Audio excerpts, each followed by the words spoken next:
Bonjour tout le monde. Bonjour, bonjour. Comment vous allez? Bienvenue. Oh la musique, calme-toi la musique. Salut la faucheuse. Comment tu vas? Comment? Salut Toutatique Celtique, comment tu vas? Doucement les choristes. Oui, j'ai baissé un peu la musique. Salut Elise, comment ça va?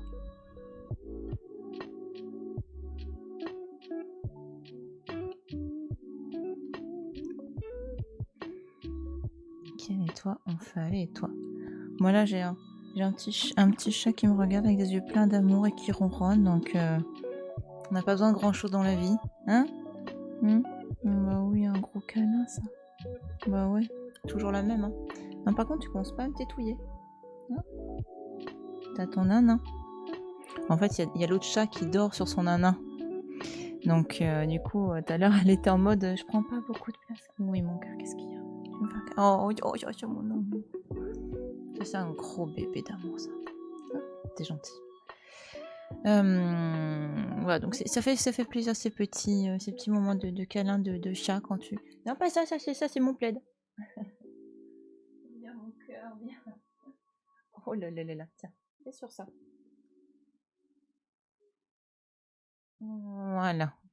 Non, mais parce que il y a la mouta là qui fait dodo sur son nana, donc elle va absolument tétouiller un truc. Et ce qu'elle veut tétouiller là, c'était mon plaid. Donc non, mon plaid, c'est mon plaid. Non, mais voilà, voilà.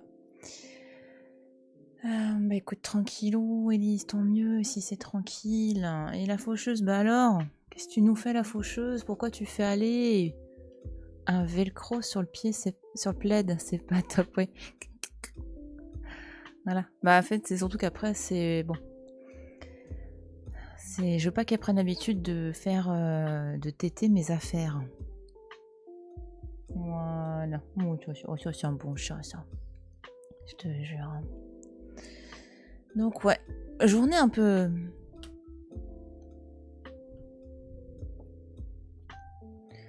On va dire un peu suspendue. Je sais pas si je suis la seule à avoir ce ressenti-là.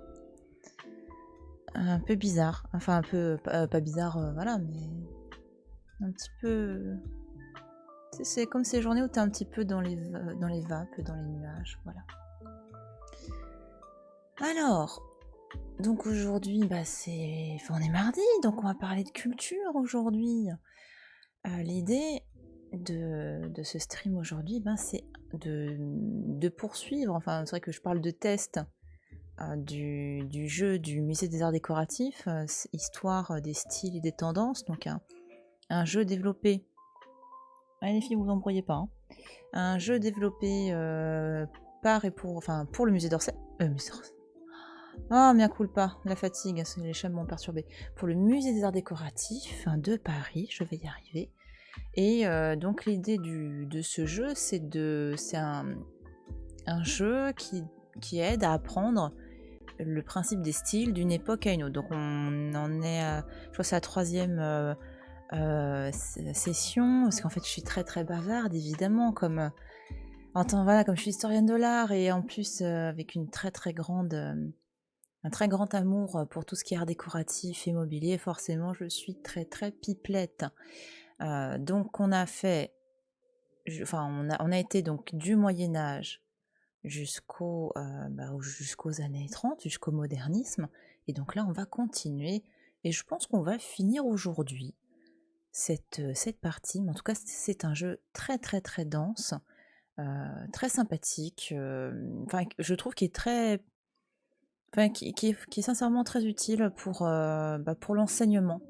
Donc s'il y a des personnes qui sont en lien avec, qui ont des missions éducatives, ce jeu est très très utile. Je regarde si elle se frite pas parce que bon, j'ai pas envie de. Après je suis entre les deux, je vais me prendre des coups de griffe, ça va être terrible. Allez chat. Voilà. Et en plus en sachant que en discutant un petit peu avec parce que j'ai communiqué un peu sur mon ressenti des premières sessions sur Twitter avec le musée des arts décoratifs qui a été super réceptif et ça c'est vraiment très très très important, c'est vraiment à mettre à leur crédit. Lorsqu'on fait un site internet, un jeu sur le web, c'est très important d'écouter les retours des personnes. Et là-dessus, le musée des arts décoratifs, ou MAD, a joué le jeu. C'est vraiment là-dessus, je trouve ça génial, parce qu'il n'y a rien de tel. Voilà. Il faut tester. Il faut tester pour voir, parce que il peut y avoir, on avait eu des petits bugs qui ont été du coup corrigés. Donc du coup, l'expérience sera meilleure pour les enseignants, pour les guides, enfin pour toutes les personnes ou pour les amateurs tout simplement, qui voudront tout simplement tester le jeu. Donc ça c'est très très important. Tester, tester et encore tester. Bah oui, bah oui, c'est important. C'est très très très important parce que l'expérience utilisateur, l'idée de base elle peut être géniale, mais quand on se rend compte, on est tellement dedans, on est tellement dans le projet, et ben à la fin, l'utilisateur il peut se dire bah tiens, je comprends pas, qu'est-ce qu'ils ont voulu faire. Il peut y avoir comme ça des sortes de petits couacs. Mais en tout cas voilà, chapeau bas au musée des arts décoratifs qui écoute. Donc c'est motivant et ça donne, du coup, c'est ça qui est chouette, c'est que ça donne envie de continuer. Parce que je ne sais pas si j'aurais continué si ils n'avaient pas du tout écouté mon retour. Après je sais pas par rapport aux autres, mais en tout cas je sais que voilà, tout ce que je leur ai transmis comme information de bugs et tout, ils ont fait des modifications. Et ça c'est vraiment très appréciable, encore une fois. Alors, et accepter les remarques surtout. Oui, tout à fait. C'est une écoute très intelligente. Donc ça c'est quelque chose que j'aime énormément. C'est de l'intelligence sociale, émotionnelle. Enfin, je sais pas trop comment dire ça. Mais en tout cas, c'est quand on est capable effectivement d'accepter qu'on soit, une sorte de retour critique, même si critique c'est pas négatif. C'est dans la du moment que c'est dans la construction, c'est génial. Et voilà. Donc vraiment, voilà. Du coup, on va continuer. Alors, assertivité, je pense. Oui, tout à fait. Oui, carrément. Ouais, mais ça se perd aujourd'hui. Hein. Il y a des gens encore plus sur les réseaux sociaux, parce que là en plus, je les ai sollicités via Twitter, qui du coup, pour le coup, waouh, enfin, ça c'est vite la fosse au lion. Ils ont été vraiment très réceptifs et c'est très très chouette, vraiment. Bravo. Voilà. C'est important. Et il y a certaines personnes qui en manquent à l'heure actuelle. Je ne citerai pas de nom. Chut. Je sais pas comment ça foutre le bordel là. J'ai à peine de commencer, ça y est, je dois balancer des noms, c'est pas possible. Hein. Voilà. Donc, on en était à la période 40-50. Je remonte vite fait au début pour montrer un petit peu pour les personnes qui découvrent hein, le stream. Ah oui, du coup, il n'y a plus mes objets parce que je vais recommencer une partie. Mais on a le Moyen-Âge, et en gros, l'idée, vous voyez là-haut, c'est de meubler cette scène en fonction des meubles qui correspondent à l'époque. Donc, je me suis mise en mode expert, mais il y a différents modes. On a le mode à partir de 11 ans, le mode amateur, expert et le freestyle. Donc, en gros, ça s'adapte en fonction du public et de son... s'ils se sent à l'aise ou pas par rapport à tout ça. Voilà, donc le freestyle ça peut être très drôle aussi. Donc l'idée c'est de meubler comme tu veux le truc, c'est vraiment et ça c'est pas mal. Donc soit tu t'es en mode Valérie Damido, soit t'es en mode histoire de l'art. Voilà, c'est comme tu préfères. Donc nous on était en mode expert. Alors on en était donc on a fait le Moyen-Âge, la Renaissance, le 16e, 17e, jusqu'au 19e siècle. Et on en était... Voilà, là c'est pour vous montrer une fois que c'est fait avec les différentes pièces de mobilier. Et donc nous en sommes... non, ça on l'avait fait. Et on en est aux années 40, 50. Et à chaque fois, vous avez en bas le portrait d'un collectionneur, enfin de quelqu'un qui a eu vraiment un rôle à jouer. Donc là, on a Niki de Saint-Phal, donc une artiste qui, enfin, je sais pas si elle est très, enfin, je sais que dans le monde de l'histoire de l'art, elle est très très connue, évidemment, c'est partie de ces figures incontournables. Après, auprès du grand public, elle n'est pas forcément très très connue, enfin, c'est peut-être une référence un petit peu élitiste, hein, enfin, je sais pas trop. En tout cas, vous avez, si vous connaissez un petit peu Paris, vous avez une fontaine juste à côté des Halles, avec plein de figures un petit peu, je dirais cartoonesques, enfin vraiment des figures pleines de couleurs, pleines de formes, enfin voilà, ça, enfin, c'est une fontaine réalisée par Niki de Saint-Phal. Bon, elle a fait plein plein de choses, hein, je ne veux pas résumer à une œuvre, c'est pour vous donner une petite idée. Voilà. Alors, née Catherine Marie-Agnès Fall de Saint-Phal, Fall de Saint-Phal, ça fait un pseudo de fou, je trouve. On me connaît sous le nom de Niki de Saint-Phal. Née en 1930, je fus mannequin avant de devenir peintre, sculpteur et réalisatrice de films. Ah, c'est vrai qu'elle était mannequin, j'ai oublié. En 1952, alors mariée au romancier Harry Matthews, je peins mes premières huiles comme vous préférez, et gouache. Hop. Donc là, on est dans les années 40-50. Qu'est-ce qui nous reste? Là, on est dans tout ce qui est univers de l'horloge. Ah oui, du coup, ouais. Alors, 40-50, ça c'est beaucoup trop moderne. Et ça d'ailleurs, ça fait très japonais. J'hésite entre ça et ça. Je dirais peut-être... J'hésite avec ça parce que ça, alors ça c'est peut-être après. Ouais, j'hésite vraiment entre les deux là. Parce que ça, il y a un goût un peu type résurgence art déco. Non, ça doit être plutôt les années 60, ça. Ce côté, on aime les formes arrondies, donc ça doit être ça, je pense. Eh ben non, c'était ça. Ah là là, l'hésitation. Terrible. Terrible hésitation. C'est rigolo comme forme. C'est très rigolo. Ça fait penser à un atome. Ouais. Ouais. C'est clair. Il y a ça ou un pissenlit, moi, ça me fait penser à une sorte de pissenlit un peu stylisé. Donc, ouais. J'hésitais. Alors, c'est de qui?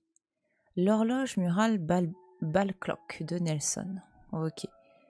Pionnier du design moderniste américain, George Nelson, architecte et théoricien du design, contribue à instaurer dès les années 40 un environnement nouveau au bureau comme à la maison. Non, il commence à parler de télétravail. Non.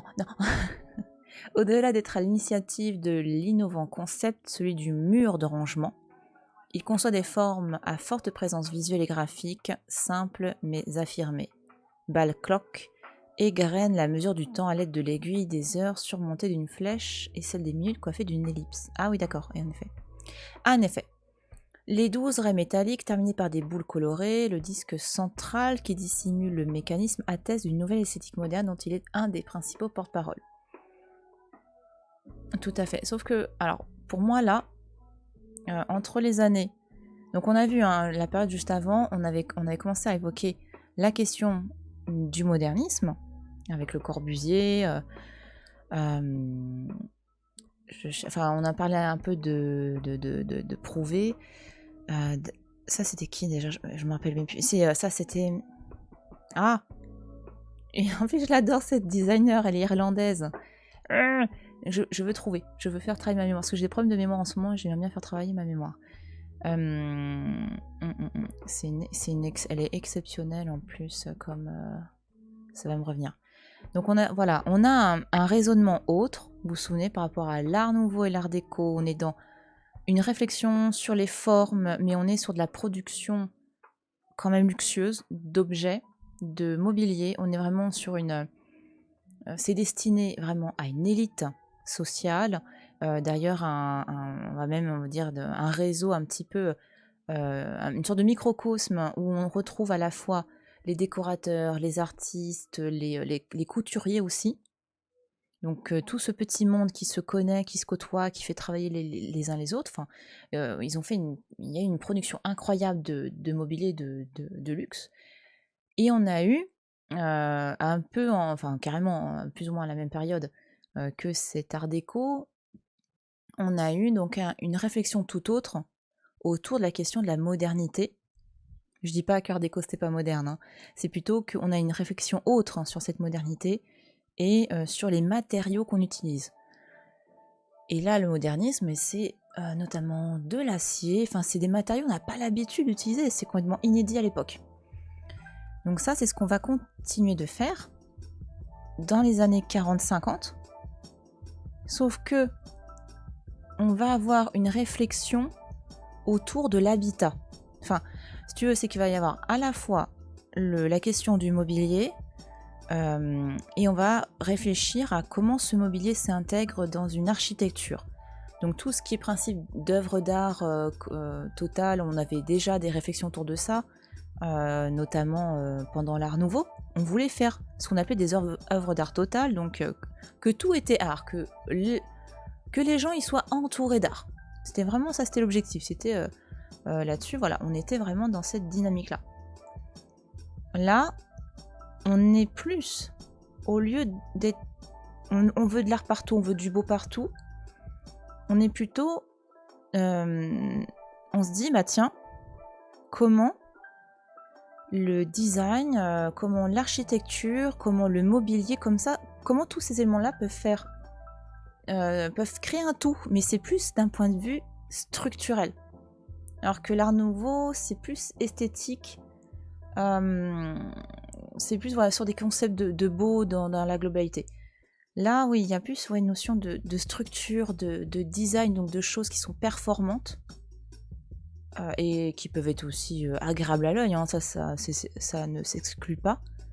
Mais voilà, comment les matériaux peuvent créer des environnements confortables, agréables, mais pas, ouais, voilà, on n'est pas forcément sur une conception luxueuse, oh bah tiens, voilà, c'est un magnifique meuble.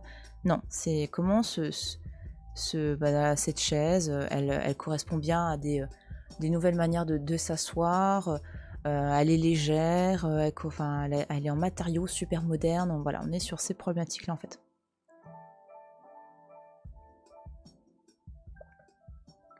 Et les années 40-50, ça continue. Ça continue, et en même temps, on a aussi cette... une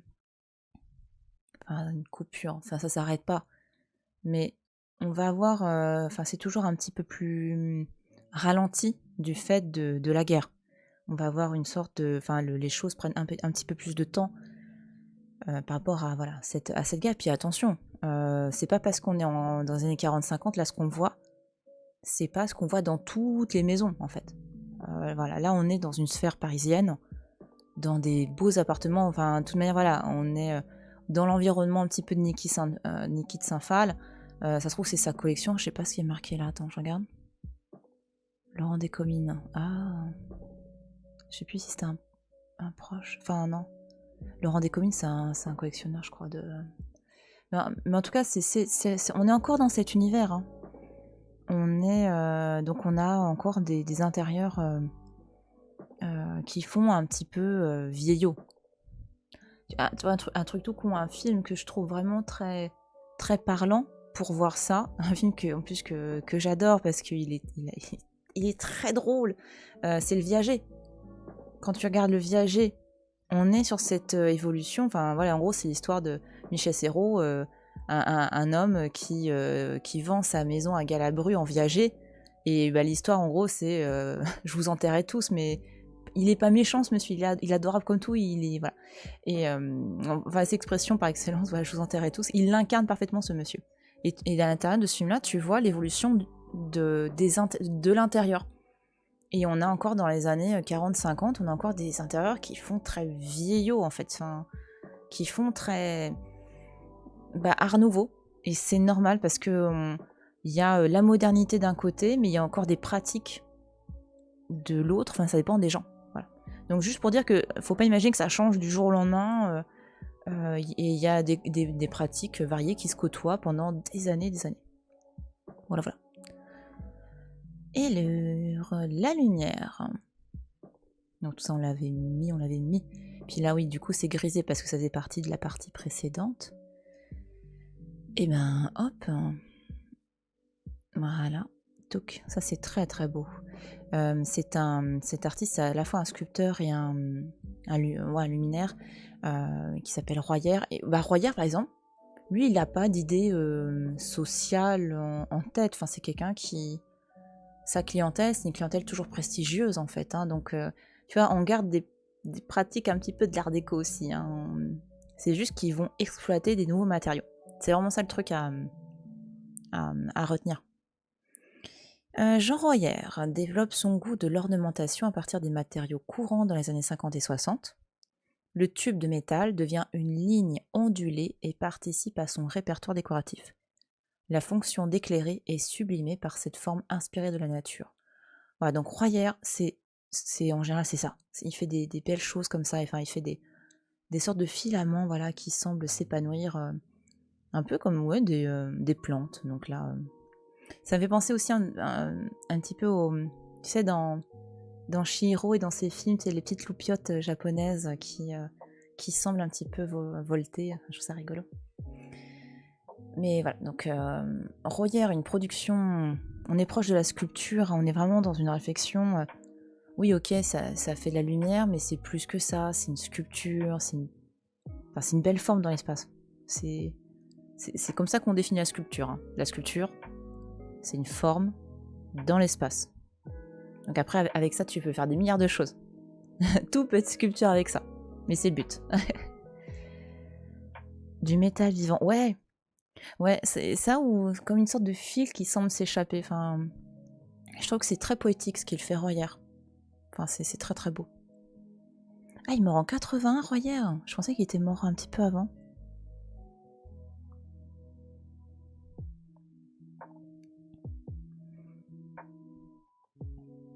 Ouais, très très beau ce qu'il fait. Mais ça, ouais, ça, tu mets ça au début du 20e, c'est pas pensable de prendre du fer comme ça, enfin, pour faire vraiment pour tout ce qui est intérieur. Enfin, en général, c'est plus pour l'extérieur. Il faut s'asseoir. Alors, qu'est-ce qu'on a comme siège ?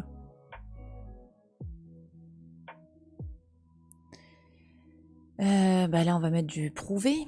Parce que vous vous souvenez la dernière fois, j'avais honte.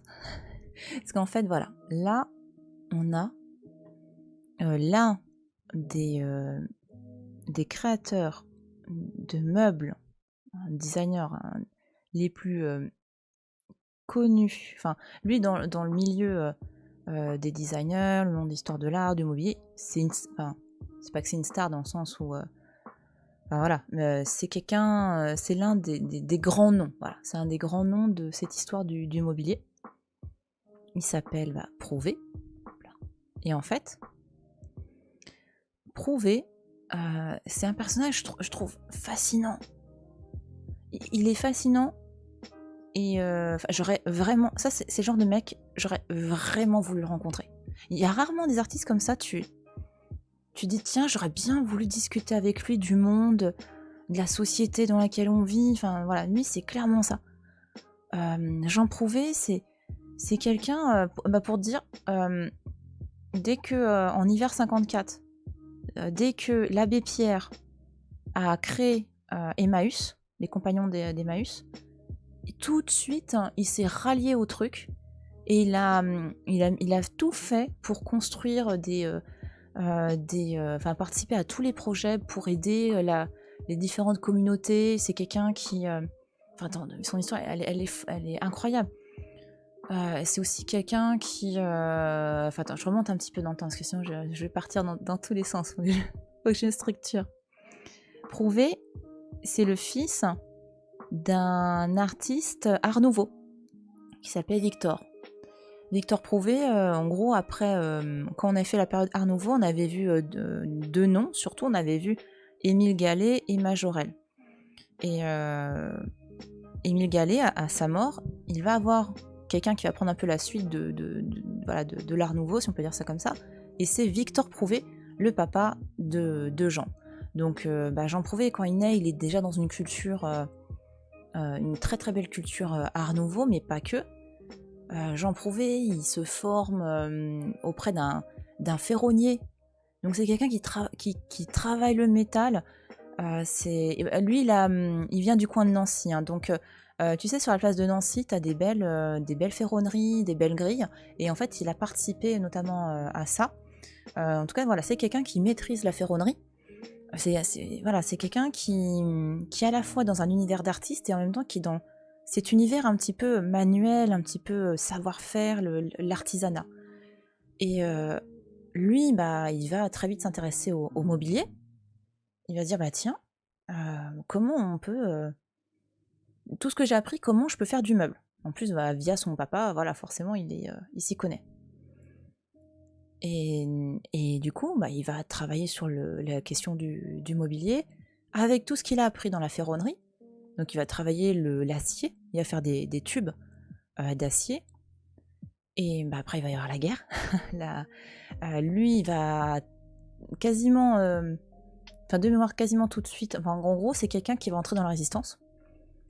Et il sera, à ce moment-là, il était... Alors, je sais plus si c'est avant ou après, mais en tout cas, il va être maire de Nancy. Et il va notamment... donc, il va faire partie de la résistance. Et en plus, il va protéger des œuvres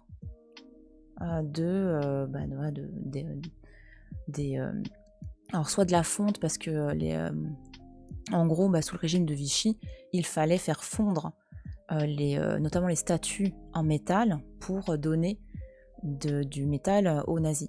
Du coup, c'est pour ça qu'on a perdu beaucoup de sculptures en fait en métal à cette époque-là. Et du coup, voilà, il va planquer des œuvres, il va planquer des statues. Du coup, bah, je crois que c'est après qu'il devient maire d'ailleurs. Justement, c'est en reconnaissance un peu de tout ça, il va devenir maire de Nancy. C'est un ingénieur, c'est quelqu'un qui va créer son usine juste à côté de Nancy, à Maxéville.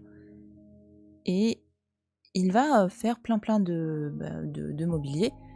Et comme je vous disais, bah, quand l'abbé Pierre crée Emmaüs, il va rejoindre, il va être de tout, il va participer un peu à tout ça. Il va créer du mobilier pour les écoles, pour les cantines, les réfectoires. Il va vraiment, lui, son kiff, hein, c'est vraiment de participer à un vaste projet social. Ça, c'est vraiment, on est dans la période de la reconstruction, donc il fait partie vraiment de ces personnes qui sont très positives, qui veulent construire, reconstruire, et il va faire ça après quasiment presque toute sa vie. Il va créer des maisons pour les ouvriers, et en fait, lui, son objectif, c'était de faire des maisons et du mobilier que tout le monde peut utiliser. Et ça, là, ce que vous voyez là, c'est clairement ce genre de mobilier qu'il faisait pour... celui-là, c'est... d'ailleurs, en plus, vers 54, ça devait être... Attendez. Voilà, c'était la cité universitaire d'Antony. Donc, il va faire... il va notamment, voilà, donc faire tout l'ameublement de la cité universitaire d'Antony. Il y en a d'autres, hein, il y a d'autres choses qu'il va faire. Donc ça, c'est voilà. Déjà, ça, c'est la partie que je trouve géniale de sa vie. En plus, c'est quelqu'un, mais le truc hallucinant, c'est il va faire... Alors, je crois qu'il a fait rentrer des actionnaires dans sa boîte parce que ça allait pas très bien à un moment donné. Il va se faire virer comme un malpropre de sa propre structure, et du coup, il va devenir ingénieur conseiller. Enfin, voilà, il a une vie un peu rocambolesque. Mais le truc que je trouve vraiment hallucinant, c'est que ça, tu vois, la chaise prouvée comme ça, tu la vois dans... Je dirais pas dans tous les intérieurs... dans tous les intérieurs bourgeois, mais c'est une chaise qui coûte très cher aujourd'hui. C'est une pièce qu'on trouve sur le marché de l'art. Ça s'envole à des milliers d'euros. Et en plus, en fonction de l'année, c'est... Voilà. Là, on est en 54. Celle-ci, elle se vendrait, je te jure, mais extrêmement cher aujourd'hui. Plus d'une dizaine de milliers d'euros, sans problème. Et encore, je suis gentille. Et ce qui est intéressant, c'est de se dire que t'as prouvé, donc ce mec-là qui est un designer, qui pense social, qui vit social, qui pote avec l'abbé Pierre, hein, qui aujourd'hui est quelqu'un de collectionné par tout un univers élitiste, et on s'arrache à prix d'or le mobilier qu'il a fait pour les écoles, pour les cantines, pour les facs, pour les... je crois même peut-être peut-être pas pour les hôpitaux. Non, pas pour les hôpitaux. Mais voilà, on s'arrache à prix d'or ce mobilier-là. Et je me dis, je serais super curieuse de voir son avis sur la question. Enfin, voilà, il est mort, mais je me dis, tiens, qu'est-ce qu'il en penserait, quoi? Est-ce qu'il se retourne dans sa tombe? Est-ce qu'il il se dit, bon, bah, en même temps, c'est l'évolution de la société et c'est un hommage? Je serais super curieuse d'avoir son avis, en fait. Enfin, voilà, c'est pour ça, c'est un mec qui me passionne, Prouvé, pour toutes ces questions-là.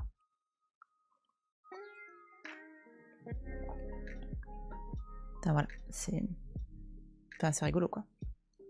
De dire que ça, c'est potentiellement une petite chaise pour un étudiant qui n'avait pas énormément de thunes après la Seconde Guerre. Et aujourd'hui, tu t'achètes, mais t'as intérêt à vendre un rein, quoi. Ou t'appeler faire partie d'une famille prestigieuse. Je trouve ça toujours très, très intéressant de voir comment on évolue, quoi. Et ça c'est typique de Prouvé. En gros, quand t'as cette forme, quoi. J'avais confondu avec IMSS. IMSS qui est en fait un couple de designers américains où on est un petit peu dans les mêmes formes. Enfin, et encore, de Prouvé, t'as des chaises que quand tu vois ça, tu fais ouais, ok, c'est du Prouvé. Je cherche pas à comprendre, c'est que du Prouvé. Alors que là, c'est vrai que. Enfin, pour moi, il y avait j'ai visité avec IMSS. Et ce qui est rigolo, c'est de se dire que ça, c'est du contreplaqué moulé. Donc c'est du bois, voilà, contreplaqué, bah, à qui on a quoi, enfin, on lui a donné une forme particulière. Et ce contreplaqué moulé a été très très utilisé notamment par les époux IMSS. Pareil, hein, ils sont super intéressants ces deux-là. C'est un couple qui a toujours travaillé ensemble, qui a fait des meubles ensemble. Mais en fait, avant de faire des meubles, donc il y a aussi une question sociale derrière, les époux IMSS, ils avaient mis en place une machine pour faire du contreplaqué moulé comme ça. Mais eux, c'était pour faire des attelles pour les blessés de guerre. Donc voilà, je trouve ça toujours intéressant quand t'as le social comme ça qui rejoint. Mais ça, c'est typique du design, hein. C'est vraiment... c'est comment quelque chose peut être utile. C'est pas que de l'ergonomie et de l'esthétique, le design, hein. C'est vraiment une question de fonctionnalité que je trouve toujours très très intéressante comme question. Donc voilà. Alors, dans l'après-guerre, la France cherche à combler son déficit en logement et équipement universitaire. Parce que là, dans les années 50, le baby-boom, ça commence, hein. On est dedans.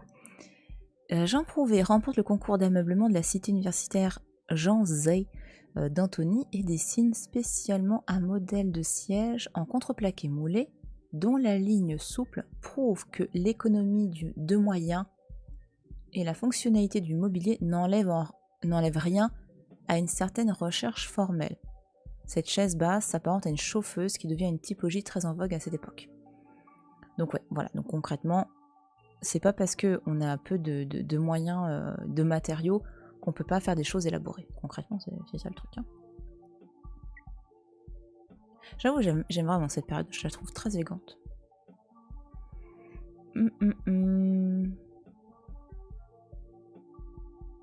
Ah, j'hésite. Non, je pense que c'est celui-là. Parce que, à un moment donné, pour moi, ça c'est du design italien. Type Gio Ponti, mais ça c'est plus années 60. Selon moi, j'aurais peut-être dit celui-là du coup. Oui. Youpi. Donc attends. Mais ça, si je le mets là, ça gêne qu'on rentre dans la baraque. Ah, puis là, on voit pas la télé. Ah, au secours. Il n'y a pas la place, chef. Voilà, on va faire ça. Donc toi, tu regardes la télé comme as. Et hop. Comme as pour le truc là. Ouais, mais ça allume derrière, on s'en fiche. Attends, on va le mettre là, tant pis. Non, ça on va laisser là. Voilà. Que même, hein. Ah oui, j'en étais sur ma télé. Alors, je ne sais pas. Là, comme ça, j'hésiterais avec Perriand, mais je suis pas du tout sûre. Non, Philippon. Ah, et Jacqueline Lecoq, d'accord. Ah, c'est marrant, t'as le vinyle et tout. Oh, waouh, t'as le tourne-disque, le bar et tout. C'est vrai avec les petites, les mignonnettes d'alcool ou pas, là? Attends, ah, elle est là, la télé? C'est-à-dire que c'est là où t'allumes le truc? Alors, si ça tombe en panne, t'es un peu dans le caca. Hein? On est d'accord, hein? Alors, c'est du formica, de l'acier chromé, du merisier, du laiton. D'accord. Antoine Philippon et Jacqueline Lecoq offrent un bel exemple du renouvellement des typologies de mobilier qui s'opère à la fin des années 50 avec ce meuble multifonction. Ce meuble répond aux besoins de place et à la généralisation de la télévision dans les foyers. Utilisant un matériau comme le formica, le duo de créateurs rompt avec les codes du mobilier traditionnel qui prévalait jusque-là. Ouais, mais c'est quand même le merisier, le laiton, c'est quand même un peu traditionnel, je trouve. Mais après, voilà, le reste, non, c'est effectivement, c'est moite-moite. Antoine Philippon et Jacqueline Lecoq contribuent ainsi à convertir leurs contemporains au mobilier moderne fonctionnel, adapté par ses formes et ses matériaux à un nouveau mode de vie. Ouais, alors c'est marrant parce qu'à la fois, c'est vrai qu'il y a un gain de place, mais en même temps, pas à ce point-là, parce que t'as... Enfin, je trouve ça rigolo, hein, les meubles multifonctions. Mais du coup, ça te bloque, tu peux pas aménager non plus comme tu veux le truc, quoi. C'est-à-dire que tu peux pas mettre ton tourne-disque plus loin, quoi. On dirait Wall-E. Oh, mais t'as raison. C'est vrai. C'est vrai, on dirait Wall-E. Ça ou Mo. Tu sais, le petit robot qui nettoie justement dans Wall-E, il s'appelle Mo. Il est jamais content parce que quand enfin, Wall-E est dégueulasse, à un moment donné le sol et il le course. Ah là là. Mais oui, c'est ça. Ah oui, moi, Mo, j'adorais. Mo. T'es jamais content en plus, t'es un petit râleur, j'aimais bien. Ouais. Ah non, mais ouais, j'avoue. Mais ça, tu vois, je me demande si ce genre de choses, il n'y aurait pas un revival possible avec ça. Je trouve en termes de forme. Bon, sauf la télé, hein. Mais par contre, la télé, c'est impressionnant, je trouve la taille. Petite taille comme ça de télé.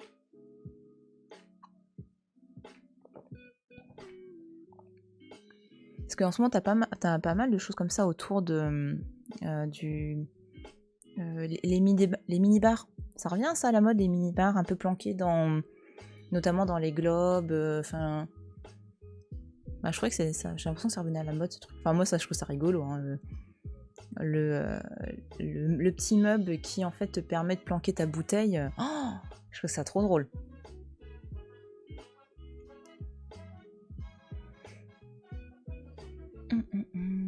Ah ouais, moi, je trouve ça classe aussi. Le laiton, enfin en bas là, le laiton donne aussi un rendu très classe à cette pièce-là. Et on est sur des volumes simples, c'est épuré, c'est construit. Enfin, et c'est là aussi on sent le goût de l'architecture. Enfin, c'est très, voilà, c'est toujours structurel, c'est très construit. Le formica revient à la mode. Ah ouais. Ok. Je savais pas ça que le formica revenait à la mode. Qu'est-ce qu'il nous reste à mettre ça là, notre petite table? Alors, non, aux os, c'est aux os ça, normalement. C'est quoi ça? Je sais pas trop ce que c'est. Je sais pas. Ça, je me pose la question. Non, c'est pas ça.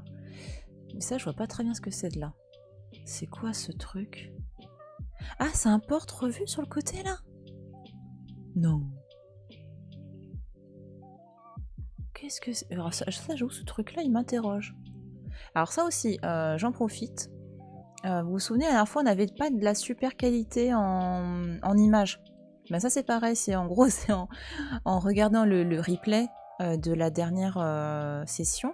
J'ai reçu après un message de la personne s'occupant de tout ça sur le compte Twitter du Musée des Arts Décoratifs en disant oui, voilà, on a mis à jour, on a demandé aux développeurs de faire un petit truc pour booster, enfin pour forcer en fait le chargement des belles images. C'est qu'il y a, franchement, c'est beaucoup plus joli, hein. Franchement, c'est classe, là. Là, on voit ce que c'est. Alors, c'est marrant, la forme, parce que je trouve que ça fait, sur les formes, là, ça fait très bambou vieillot, dans le sens... là, ça rejoint ce que je disais tout à l'heure par rapport au viager. Quand je faisais ma thèse et que j'étudiais les intérieurs, dans les années 30, il y avait un objet que je trouvais incroyable parce qu'il revenait, je le voyais quasiment tout le temps. C'était un miroir avec un cadre en forme enfin, au motif de bambou. Et voilà, c'était des choses que je voyais très très souvent. Et du coup, ça me fait penser un peu à ça, ce type de ce motif un peu... pour moi, ça fait très années 30, du coup. Donc c'est pour ça que je dis un peu vieillot. C'est pas... Voilà, c'est pas... Ça peut faire un peu méchant, mais... Pour moi, ça fait très années 30, le bambou comme ça. Mais après, le reste... ouais, ça, pour moi, c'est un porte-revue. Et c'est marrant. Parce que là, on a vraiment des formes très très simples. Encore une fois, c'est très structurel, tu vois, c'est très vidé, et en même temps, il y a une sensation de plein, là. Alors que c'est vide, c'est rigolo. Enfin, comme quoi, le vide, ça peut être pas un espace, mais le vide peut créer une sorte de forme ou de masse. Enfin, pas de masse, mais voilà. Ah, c'est de Jacques Adnet. D'accord. Bureau à abattant avec porte-document. Et moi, là-dessus, moi, je suis sûre, là, les chats, ils se mettent là. Hein. Franchement. Moi, je vois bien la Gigi et Muta là-dessus. Hein. Elles sont vraiment belles, là. Ouais, je suis d'accord. C'est drôle, ça me paraît pas très stable. Ouais, je suis d'accord. Oui, c'est vrai. Ça fait pas... Et là, ça fait pas du tout stable. C'est juste cette partie-là. Mais c'est peut-être l'effet blanc qui est derrière moi. Ça me paraît massif, en fait, ici.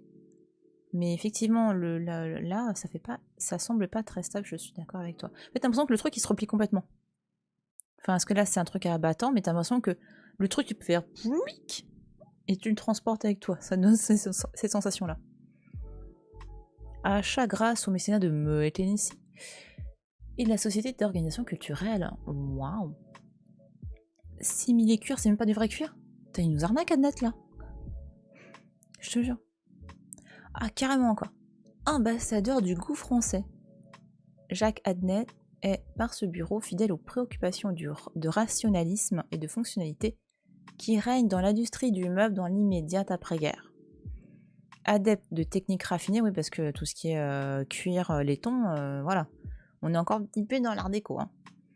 Il porte une attention particulière à la perfection des formes et à la qualité des matériaux utilisés.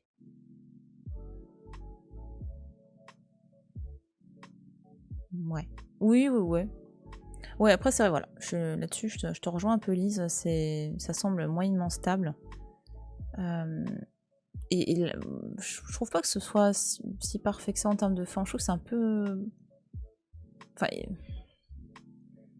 c'est à la fois des volumes simples, et en même temps, moi, ce qui me perturbe, c'est là, il y a un principe d'asymétrie avec le porte-document, et de l'autre côté, il n'y a rien. Moi, ça me perturbe. Enfin bon. Mais sinon, globalement, c'est joli. Vraiment, c'est une période qui est très très sympathique, je trouve, visuellement. Enfin, ça me parle, quoi. Voilà. C'est personnel, d'accord? Me jugez pas. Donc, hop, années 40, 50. Ah, années 60, 70, on rentre dans le pop. L'amour de la symétrie. Alors moi, c'est qui tout double. C'est soit j'adore le principe de symétrie, soit j'adore la symétrie. Donc, je suis très japonaise, en fait.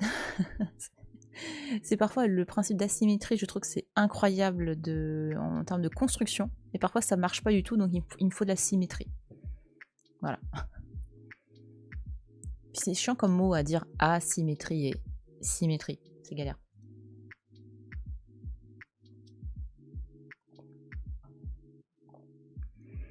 Donc là, on rentre dans le pop, les amis. Allez, on en a marre du côté... ils sont gentils, les modernistes, avec le contreplaqué, l'acier, les trucs de métaux, là. Là, ils veulent de la couleur, maintenant. C'est toujours le même principe. Hein. Une époque en appelle une autre, un matériau en appelle un autre. Là, on est sur quelque chose qui était très très fonctionnel. Enfin, c'est ça, Art Nouveau, Art Déco, modernisme. Enfin, tu sens qu'à chaque fois, c'est des appels, un peu des opposés qui s'appellent. Et ben là, après le moment très très rationnel, très fonctionnel, on a le besoin un petit peu, ces années 60, 70, on a besoin d'autre chose. Après, il y a ça. Et tu as aussi tout un contexte historique, politique, social. C'est là, c'est clairement, c'est toujours lié, quoi. Tu peux pas dissocier l'art de son contexte.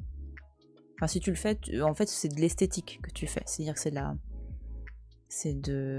finalement, c'est de la philosophie ou de la réception,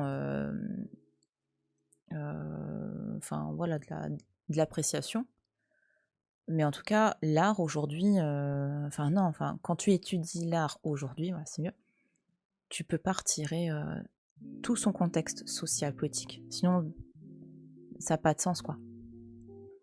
Donc là, on est années 60, on veut du pop, on veut des choses colorées. Pourquoi ? Bah parce que, t'as vu, je me fais des questions et j'y réponds. On est enfin, en gros, c'est l'époque où t'as eu le baby boom, bah, ils ont grandi. Les enfants ont grandi. C'est tous les bébés de pendant la guerre ou l'après-guerre, là, ils deviennent des adolescents ou des jeunes adultes.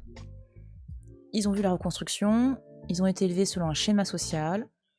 Un certain nombre d'entre eux disent Nick, on veut pas de ce schéma social-là, on veut autre chose. En plus, faut imaginer que déjà ils ont grandi un petit peu dans l'héritage de la Seconde Guerre, le principe de reconstruction. Et on a encore à la fois des choses géniales, mais des choses dramatiques.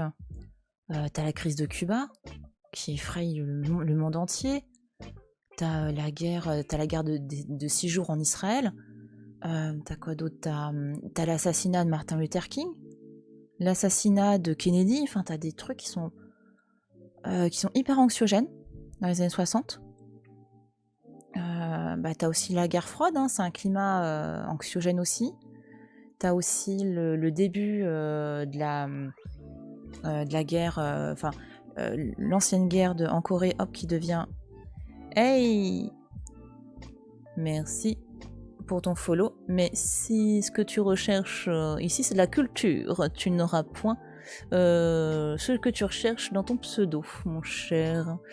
Donc je t'invite soit à t'ouvrir à la culture, soit à aller voir un autre stream, mais je ne suis pas sûre que tu trouveras facilement ce que tu recherches. Bref, on va pas passer une éternité sur ton cas.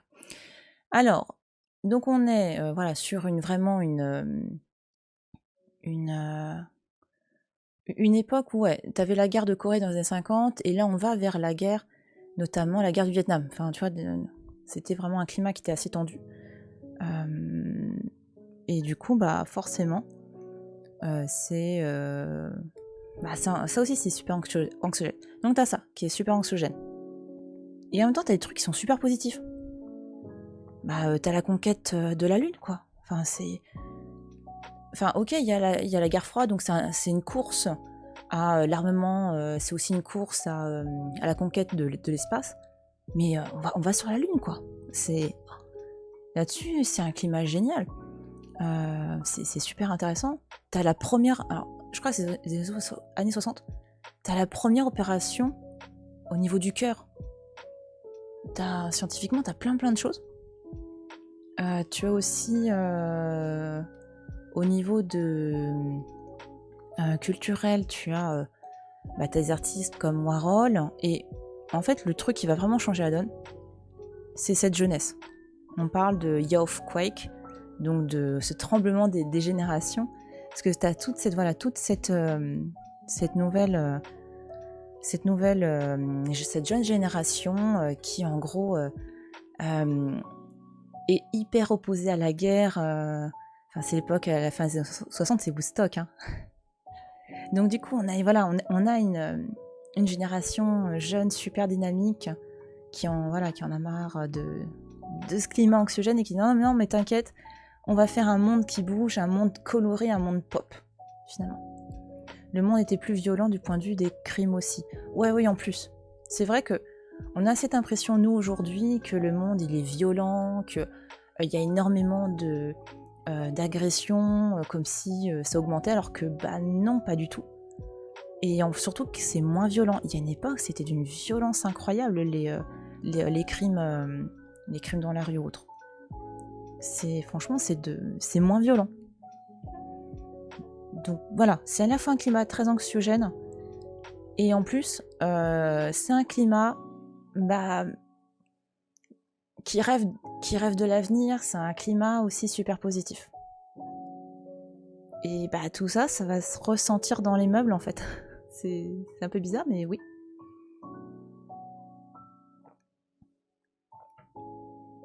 Ça va ressentir dans les meubles, mais aussi dans les fringues. Là, les années 60, c'est le développement du prêt-à-porter, notamment en France, à Paris. C'est l'arrivée de la mini-jupe. C'est pas rien, quoi. En plus, mai 68, qu'on soit... même si ça pose des questions sur la question de... Est-ce qu'il n'y a pas eu c'est comme s'il y avait une injonction à la libération des mœurs ou autre, on a quand même une ouverture d'esprit, une ouverture sur les vêtements, etc. Et voilà, la nana qui porte une mini-jupe, pour s'asseoir, il faut peut-être un nouveau type de mobilier. Donc ça a une incidence sur comment on s'habille, ça peut avoir une incidence sur le mobilier. Voilà, c'est ça. On continue le baby boom, il faut des meubles pour les enfants. Tu vois, tout con.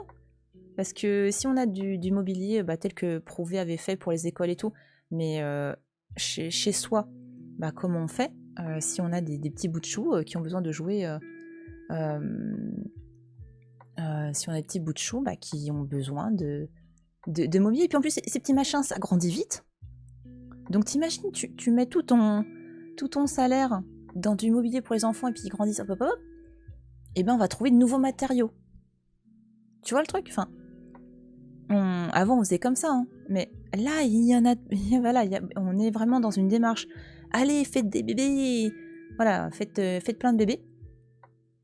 Eh bien, l'idée, c'est de dire, regardez, on va faire pour vous du mobilier, où ce sera parfait pour les petits bouts de chou, et vous pourrez même en changer, parce que c'est du mobilier qui est fait pour les enfants, qui peut changer, qui peut évoluer, etc.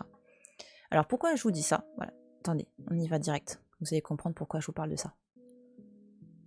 Non, c'était où ? Attends, c'était là. Voilà, ça par exemple. Voilà. Ça, tu vois, typiquement, ça reflète parfaitement les années 60. Et hop là. Donc on est, voilà, c'est aux Zoo de Berthier. Donc ça, on a eu dans les années 60, dans tous les pays en Europe, on a eu ce type de production de meubles pour les jeunes, pour les enfants. On est sur un... C'est comment... Voilà, c'est du... Enfin, on a des matières plastiques, en fait. Voilà. Là, l'idée, c'est de vous dire qu'on a deux nouveaux types de matériaux qui arrivent. Tout ce qui est matériaux de type carton. On a même trois, enfin on en a plusieurs, mais je voudrais qu'on se reste sur ces deux-là. On a tout ce qui est carton, et on a aussi tout ce qui est plastique. L'intérêt de tout ce qui est en carton, ok, ça dure pas longtemps, mais c'est pas grave, parce qu'on est dans un dynamisme, on est jeune, on a envie de... On a envie de changer de mobilier très facilement. Donc le carton, ça a une durée de vie de 6 mois, on s'en fout. Et on a plein de gammes de mobilier en carton pour les enfants, parce qu'en plus ça grandit. Et en plus pour le stockage, enfin, quand tu achètes ça dans l'équivalent d'Ikea à l'époque, ou que ce soit à Monoprix par exemple, tu achètes ça chez Monoprix, voilà, imaginons, ça pouvait être aussi les Galeries Lafayette, enfin tout dépend d'où tu achetais ça. Mais en gros, c'était rangé dans un petit paquet, hop hop hop, tu sortais, tu montais ton petit meuble en carton, et comme ça, ton petit bout de chou, il pouvait jouer avec. Et comme il grandissait, bah après, au bout de 6 mois, tu le jettes le truc. On est, voilà. D'ailleurs, le mot-clé des années 60-70, même si ce sera encore pire des années 80, c'est la consommation. Et encore 70, on a un frein. C'est une période de frein. Mais bon. Années 60 et années 80, on consomme. On est hyper encouragé à consommer. Tout est fait pour ça. Et du coup, le deuxième matériau, c'est tout ce qui est plastique. Le plastique, là, tu as une ligne qui s'appelle Ozo. Et Ozo, donc tu en as que... T'as que 2 types de séries, t'as la 600 et la 700 chez Berthier. En gros, voilà, c'est un petit moyen ménotechnique parce que tout va s'arrêter, enfin tout ce qui est plastique. 1973, ça va être la fin de tout ça parce que t'as le choc pétrolier.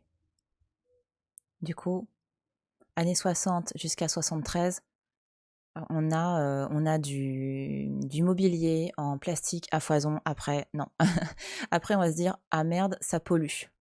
Ah merde, il y a des problèmes écologiques. Et pour ça, je dis, tu vois, on est que dans des sortes de... comme ça. Années 60, on consomme. Années 60 à 70, on se dit, merde, ça pollue. Donc, qu'est-ce qui va se passer dans les années 70 ? Ah bah, et si on faisait les choses nous-mêmes ? C'est la naissance du do-it-yourself. C'est la naissance tu sais, Body Shop. C'est des trucs de savon là qui sont très, très éco. En fait, c'est la naissance de l'écologie là.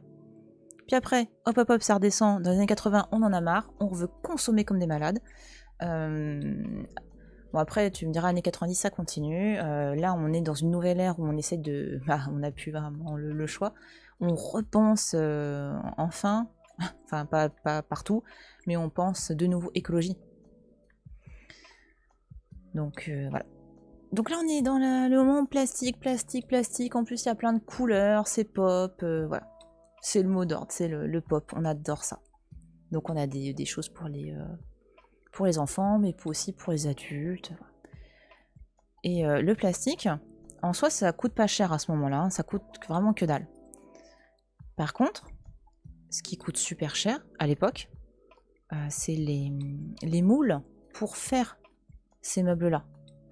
Donc, c'est-à-dire qu'au début, tu as une sorte de R&D qui coûte très cher. Tu as après la création des moules, qui en plus, comme ils s'usent, tu dois en faire d'autres. Et je te vois venir la faucheuse, pas ma misuse. Hein. Salut Triskel. Le plastique, c'est magique. Mais grave, tout à fait.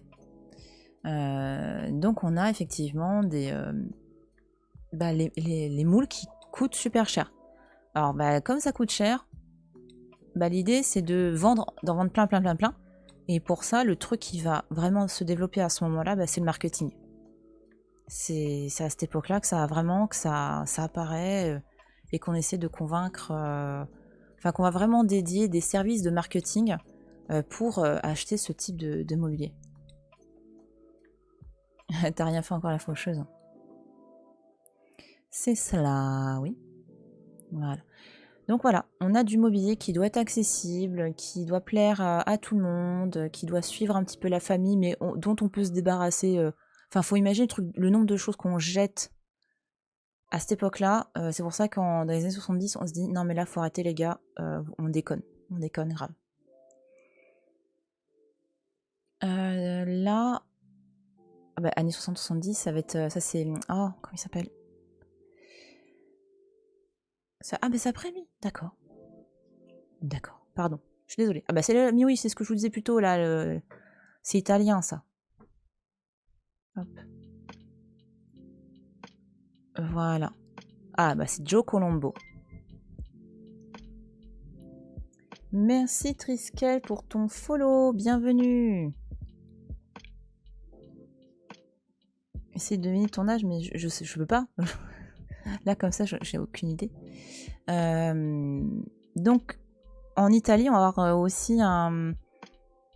Alors, les Italiens, eux, ils vont rester très attachés aussi au bois, à ce genre de matériaux. Ils sont Voilà, ils sont très attachés à ça, mais ils ont beaucoup de formes un petit peu arrondies, comme là. Et vous avez deux grands noms, c'est Joe Ponti et Joe Colombo.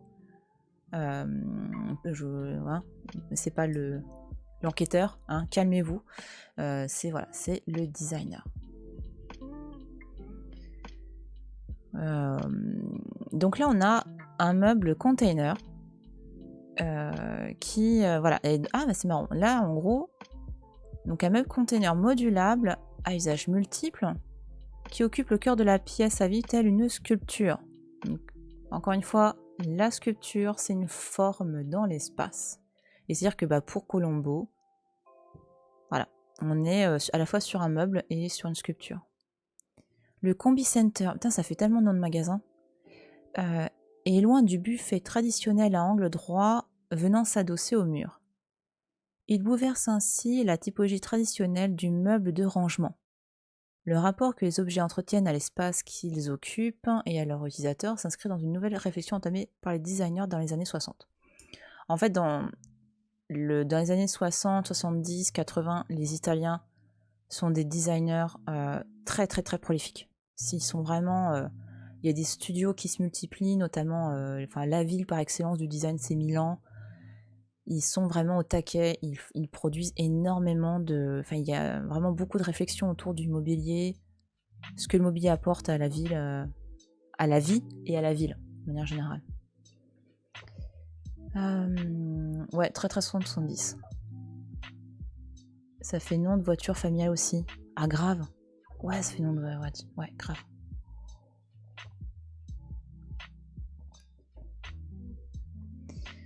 Qu'est-ce qu'on a d'autre?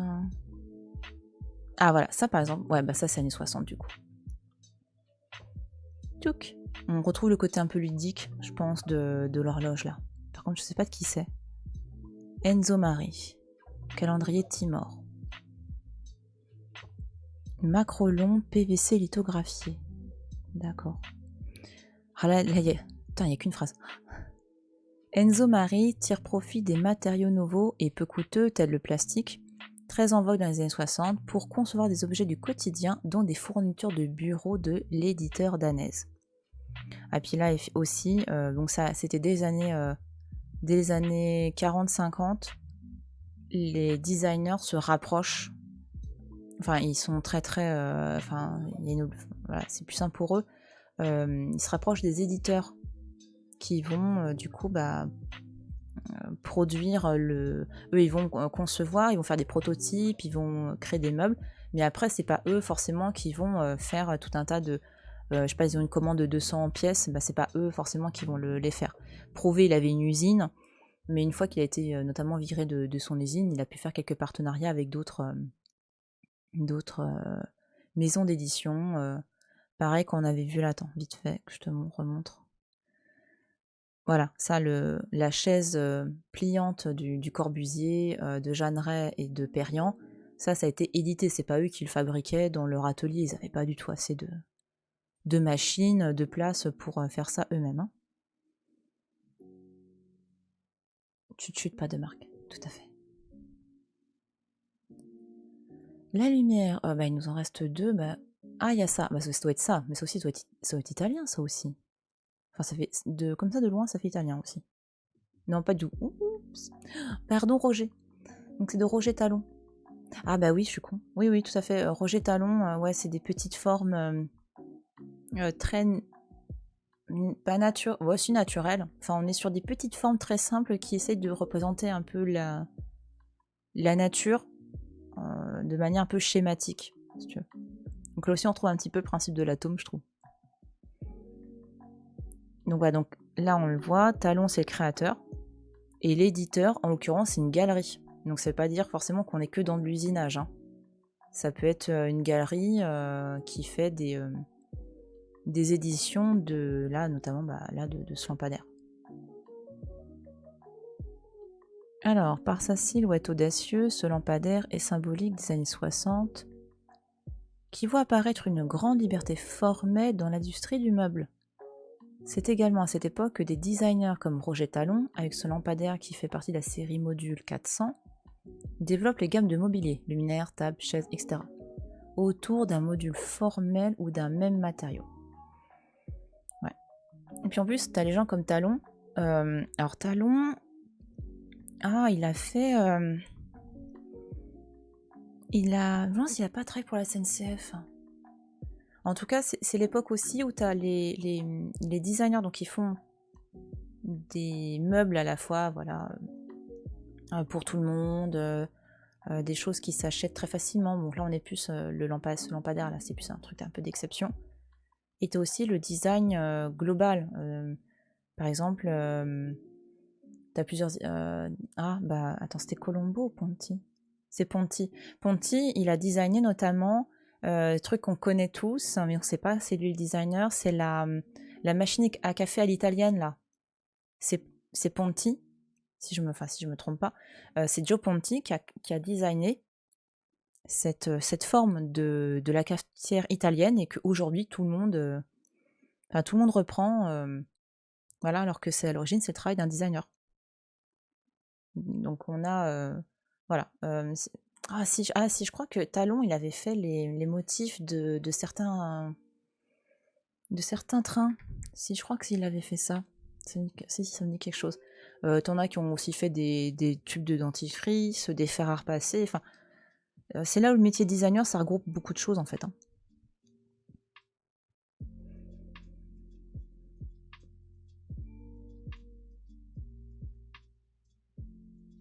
Alors, ici. J'aurais dit... Ah.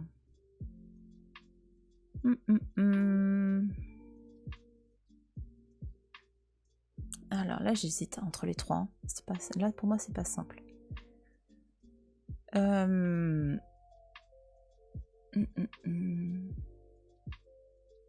Non, ça, c'est plus tard. Ça pour moi, c'est plus année 4... Je pense que ça, c'est 90. Attends, on va essayer celui-là. Non, c'était pas celui-là. Alors, celui-là. Ouais. Ah oui, ça fait penser à... Tu sais, si t'as regardé... Enfin, tu connais Men in Black.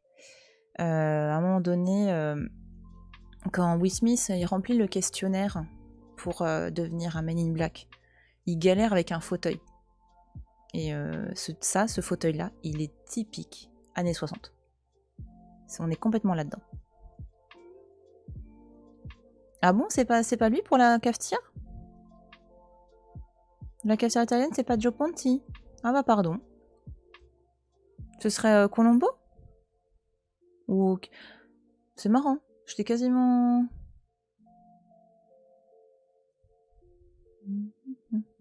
Enfin, pour moi, c'était sûr que c'était Ponti, le designer. C'est 33, la cafetière italienne. Ah, c'est un type de cafetière italienne, tu veux dire? Non, c'est Baletti? Ah, c'est fou, ça. Mais est-ce que Ponti, il en a fait une aussi, Ponti? Bon. Bah, mea culpa. Mea culpa, j'étais sûre que c'était Ponti pour le... Inspiré par Hoffman, Pulforcat, Gennady et Nain. Non, ça c'est non, je ne connais pas du tout. Ah, c'est marrant. Mais Ponti, il a dû faire un truc. Moi, je confonds avec un autre objet, mais... Attends, je vérifie. Merci Wikipédia. Mon Wikipédia attitré. Ah oui, non, je veux bien parce que pour moi, la cafetière, ça a toujours été Ponti. Lui. Oui, parce que t'es mon Wikipédia. C'est beau.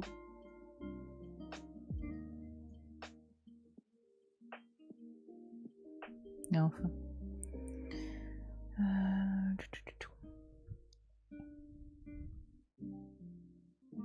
Donc ça, c'est quoi? C'est marrant comme forme, j'aime bien. Mais attends, c'est vide là derrière? Non, c'est du plexiglas. Putain, attention, tant d'accent.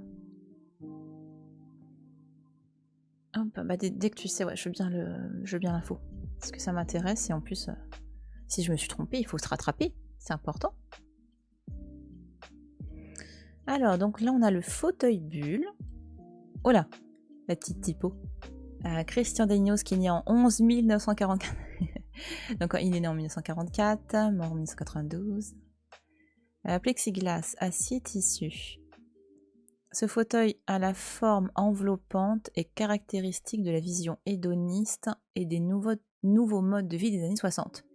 Des matériaux comme le plexiglas, inconnus dans les décennies précédentes pour le mobilier, permettent cette liberté formelle et cette transparence.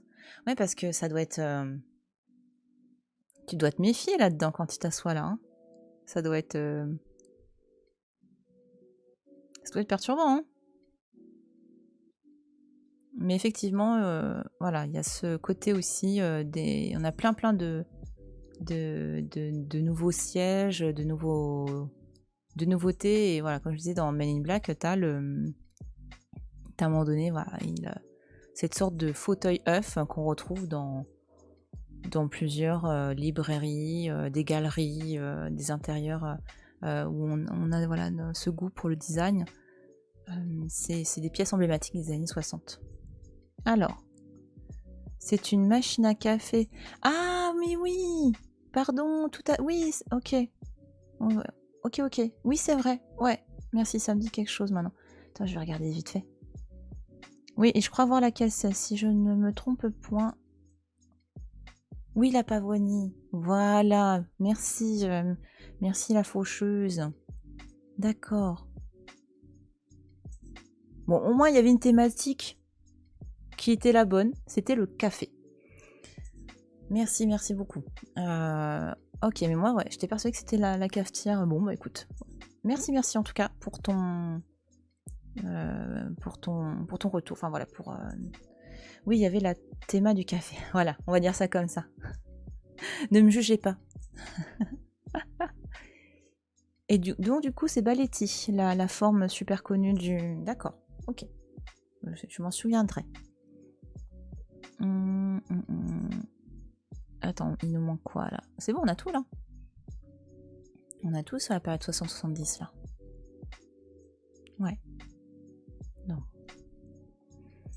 Donc voilà, le plastoc, c'est la vie.